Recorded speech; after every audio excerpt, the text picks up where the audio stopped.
Hi, hello, welcome back. If you're new here, my name is Maddie. I like to read books, obviously. And for today, I'm going to be doing the end of year wrap up for 2024. Before I get into the questions, I do want to go over a little bit of my 2024 reading stats, just a very high level.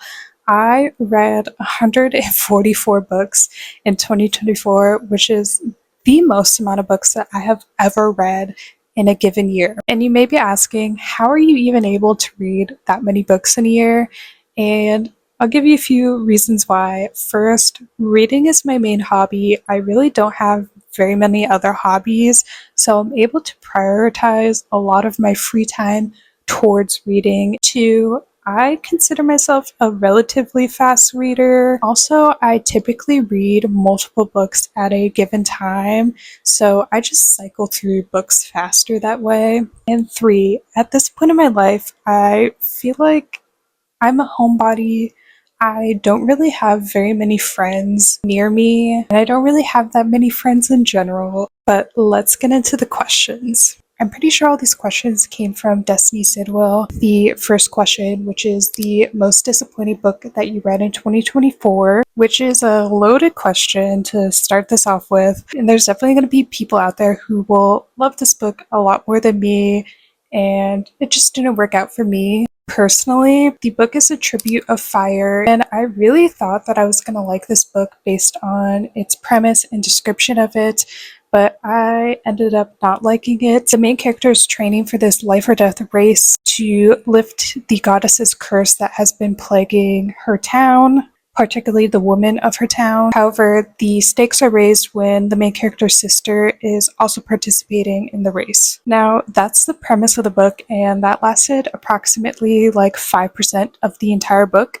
So I was a little disappointed that the life or death hunt race, everything that the character had been training for up until that point, lasted like 5% of the book. I honestly thought it was going to be a lot of the book, and it ended up not being that at all. And in my opinion, it just kind of went downhill from there. Like, the fantasy elements and the world building was pretty lackluster in my opinion. There was discussion of like a magic system, but it was really vague and nobody really knew about it, and it was kind of unimportant to the whole book.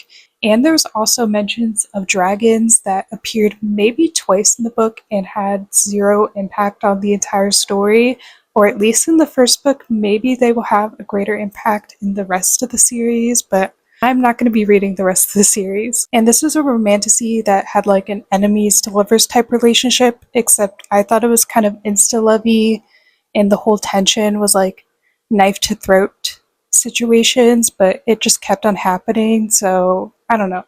I just feel like the knife to throat tension is really overused at this point in romantasy books, so I'm kind of just tired of it when I read it in books. This is just one of those romantasy books that I don't like personally, but I feel like there's going to be a lot of people out there who like it and will like the entire series. It's just not me. Next question is, what was an underdog book? And if you watch me on this channel or elsewhere, you probably heard me talk about this before, but it's My Throat and Open Grave. I don't even have it upright. The book is My Throat and Open Grave. This is a YA gothic horror romantic story. I hear nobody talk about it, but it is easily one of the better books that I read in 2024. I rated it 5 stars. Basically, the main character, her baby brother, is taken by the Lord of the Woods, and she is sent by her town to retrieve her baby brother.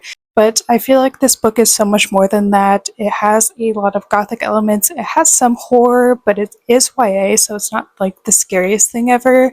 Honestly, the scariest part of this book is real life itself, which is pretty scary sometimes. And it also deals with like greater themes of religion and trauma, so definitely check your trigger warnings before reading this book. An overhyped book that I read, which I actually read during my 24-hour reading challenge, was The Assistant to the Villain. I feel like this is very popular on like Book Talk, BookTube, Bookstagram, wherever you get your book recommendations. You've probably seen this book somewhere. And I just didn't see the hype around the book personally. It's another one of those like romantasy type books where I feel like there's going to be a lot of people out there who will love it, but I'm just not that person. Personally, I didn't really see the hype, but it was a fun book. It was entertaining. I just wished for a lot more. The next question is a book that surprised me, and that is easily The Cruel Prince or the Cruel Prince trilogy. I read the entire trilogy for the first time this year, and I will forever kick myself because I have known about this series for years at this point, and I just never read it before 2024 because I honestly thought that I wasn't going to like it that much, and then I read it and fell in love with it. And this book and trilogy definitely surprised me by just how much I loved it, the characters, the world, the plot, the enemies, the lovers, the political schemes. I just loved it so much. My favorite book couples from this year. Listen, I can't answer this question without including Jude and Carden. Literally, they're such an iconic couple. I love their dynamic. I love their relationship. I love that Jude is the boss of the relationship. It's so good. Another book couple that I really enjoyed was from Funny Story. It's Daphne and Miles. I personally haven't watched the show, but I've heard that Miles is like Nick Miller from New Girl.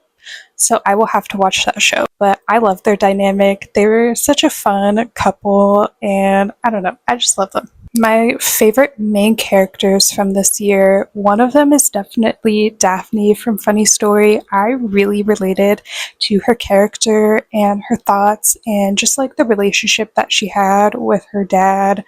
I just related to a lot of that, so yeah, I really loved her character. The other main character that I really loved was Fliska from Where the Dark Stands Still. I really enjoyed her growth as a character. Another main character that I loved was Weston from Wild Eyes. He was such a good book boyfriend. He was very nice, very patient, a little goofy, and that is my ideal man. And then on the complete opposite side, I also loved Elm from the One Dark Window, Two Twisted Crowns duology. He very much fits the stereotype of a younger prince brother, and I love that for him. It just works every time. Even though he was a side character, he did have a bigger part in the second book, Two Twisted Crowns, which I personally loved. Speaking of One Dark Window and Two Twisted Crowns, a few of my favorite new authors I discovered in 2024, one of them being Rachel Gillick. She is an auto-buy author for me. I love her work, I love her characterization, her plot, and I'm really excited to read more books that she has coming out in 2025. One of them being The Night and the Moth. Another new author that I discovered this year that I absolutely love was Adrienne Young. I read The Unmaking of June Farrow first, and then I read A Sea of Unspoken Things. I got an arc of that book, and I just love her writing style, and I especially love when she combines magical realism into her stories. It's just so magical. The next question is an author that didn't work out for me this year, and this is an author that I gave a second chance with, and it's Tessa Bailey. I read Too Hot to Handle a few years ago by her, and I didn't really like it, and then I read the short story by her, which is, I believe it's called Merry Ever After, and I also didn't like that one. I don't know, I just am not the biggest fan of how she writes romances. It's not my personal cup of tea or what I want out of a romance book. Her writing style definitely didn't work out for me, but I know there's definitely people out there who love her work and will love it a lot more than I will. The next question is the happiest book that I read this year, which is kind of a struggle for me to answer. Not that I read a lot of sad books, but I feel like a lot of the books that I read have a combination of happiness and then also sad parts. So I don't know, it's just hard for me to think of a book that fits that question. And the only one that I can think of, well, it's actually a series, but the Chestnut Spring series. I feel like overall the series is pretty happy, even though every character in the book have their own sort of problems that they're trying to figure out. They all have a happy ever after, and I feel like the overall tone of the books are pretty light and playful. So I don't know. I feel like that has to be the happiest book that I read this year. The saddest book that I read this year, once again, I don't read a lot of outright sad books. I feel like the books that I have read are not sad books, but they have sad elements in the book. One of them being Into the Dark by Magnolia Parks. Literally can't talk about why it's sad, but there are definitely a lot of moments throughout this book that made me cry, and even the happy moments made me cry. This is like the only book that made me cry because the romance was so cute and heartwarming, and I feel like that never happens for me. Another sad book, which once again is not really a sad book, but there's just sad things that happen during it, is Funny Story. I literally spent like the last third of this book sobbing through it, so yeah, it was sad for me. The most frustrating book that I read in 2024 was The Family Remains. It is the sequel to The Family Upstairs, and basically this sequel was the first book but in a slightly different font. So it was really frustrating for me to read because you didn't really learn anything new. All the characters pretty much stayed the same. I feel like it was completely unnecessary and I didn't need to read it. The longest book that I read this year was actually a reread for me, but it's Keeping 13. It's part of the Boys of Tommen series.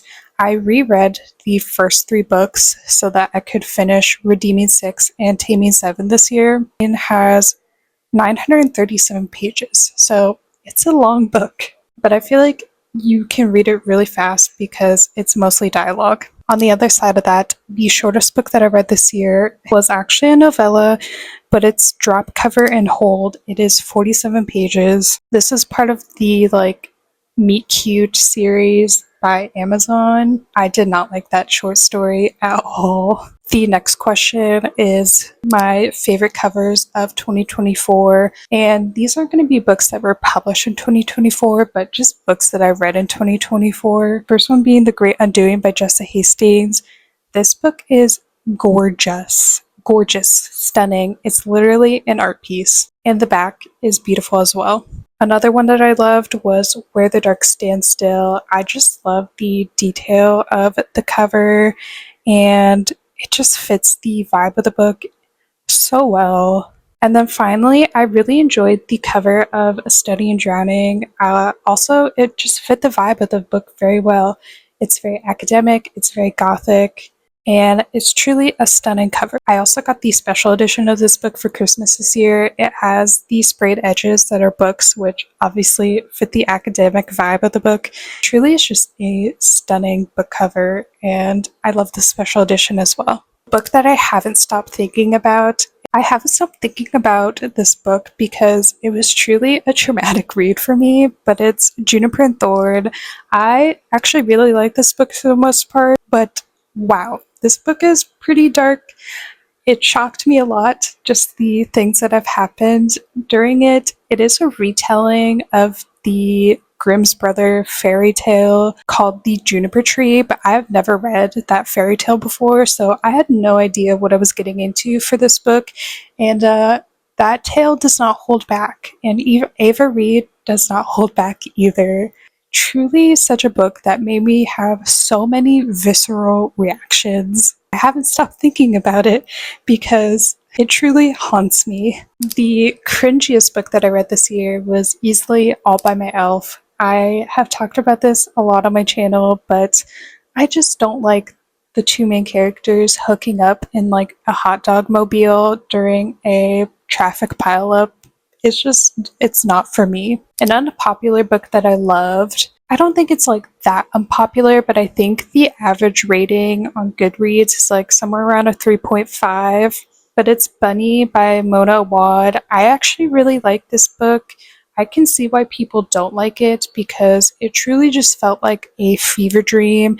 And I feel like most of the time you don't really have all the information, so you're just trying to piece together what is going on. But I really like that about the book, and I don't know, I really enjoyed it, but I know that this book is not going to be for everyone, but I tend to really enjoy books like this. The next question is a book that I thought I was going to love, but I didn't, and it's Heartless Hunter. Not that I hated this book, I liked it, I just wasn't obsessed with it or in love with it. And I feel like the biggest gripe that I had about this book is that it was marketed to me as a enemies to lovers romantasy, and I don't think it was really enemies to lovers, just because in the beginning the FMC and the MMC were instantly attracted to one another, and they were supposed to dislike each other or be enemies because she's a witch and he's a witch hunter, so inherently they're supposed to be enemies, but really just like their inner thoughts were not enemy thoughts. So they obviously really liked each other and found each other attractive, and I don't know, that's just not how I like enemies to lovers romantasy books personally, but like I said, I still liked it. I just wasn't obsessed with it. And I am going to be reading the rest of the series when it comes out, so we will see. Maybe I will like it more. Book with the most unique concept that I read this year was 100% One Dark Window / Two Twisted Crowns. I thought the magic system was so unique to this series. It was card based, so there's a deck of cards, and if you tap the cards a certain number of times, then you get the power of the card. And of course, every card has a different power, or every group of card has a different power. And one thing I really liked about this magic system too is that it actually had consequences to using the magic, which I feel like is kind of rare in fantasy romantasy books, so I really enjoyed that about this magic system. Next question is the average, highest, and lowest rating book on Goodreads that I read in 2024, and if I agree with that rating. Let's start with the highest average rating.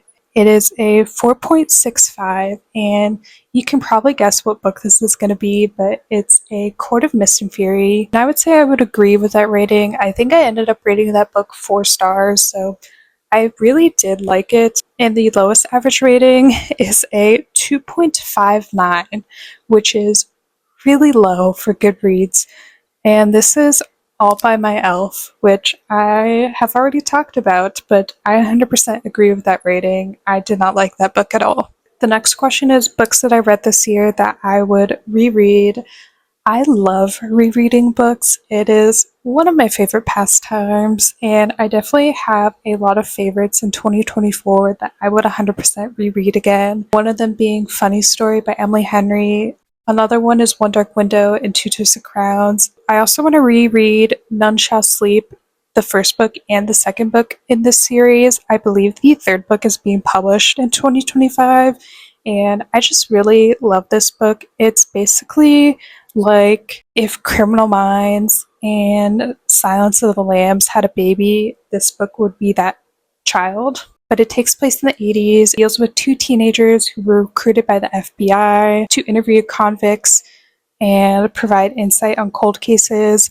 And of course, there is a active case happening at the same time, and the 2 main characters find themselves in the middle of it. Another book that I will definitely be rereading is Legendborn, and also the second book, Bloodmarked.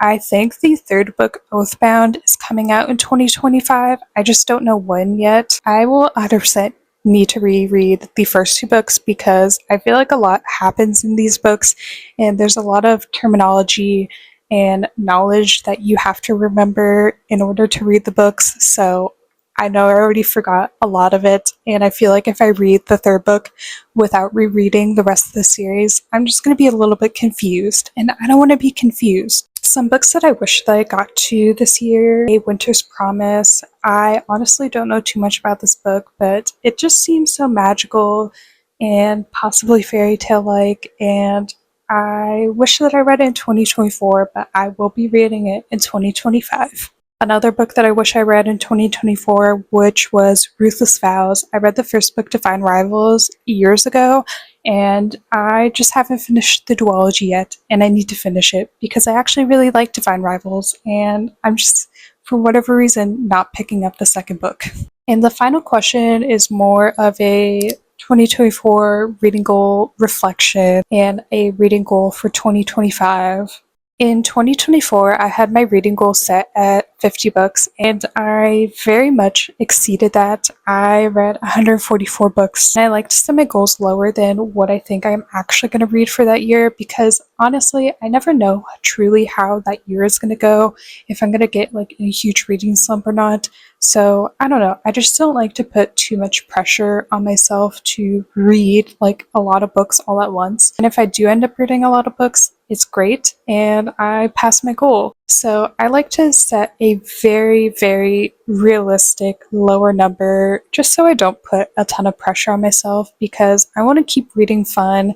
And if I start putting goals and parameters all around it, then it makes it a little less fun for me. So for 2025, I did bump up my reading goal a little bit to 75 books.